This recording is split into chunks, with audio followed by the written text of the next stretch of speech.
Presiden Amerika Serikat Joe Biden dan Presiden China Xi Jinping bertemu secara langsung untuk pertama kalinya sejak Biden menjabat sebagai Presiden Amerika Serikat pada konferensi tingkat tinggi atau KTT G20 di Bali, Indonesia. Bahkan Presiden Joko Widodo tampak duduk berdekatan dengan sejumlah kepala negara anggota G20 saat pelaksanaan sesi pertama konferensi tingkat tinggi atau KTT yang digelar di Candi Ballroom di Apurva, Kempinski, Bali pada Selasa 15 November 2022.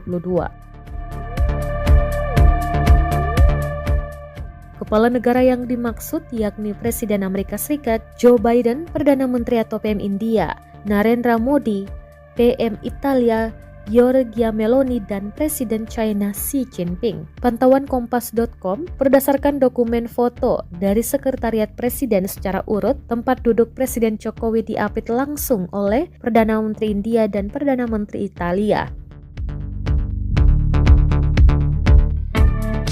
PM India Narendra Modi berada di samping kanan Jokowi, sementara itu Presiden Joe Biden berada di samping kanan persis di sebelah Perdana Menteri Narendra Modi. Diketahui hubungan China dan Amerika Serikat kurang harmonis sejak dilancarkan perang dagang dalam satu dekade terakhir. Hubungan mereka kian memanas ketika China berupaya menguasai Taiwan secara penuh, adapun Amerika ikut campur dalam upaya mendemokratisasikan Taiwan.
Terima kasih sudah nonton, jangan lupa like, subscribe, dan share ya!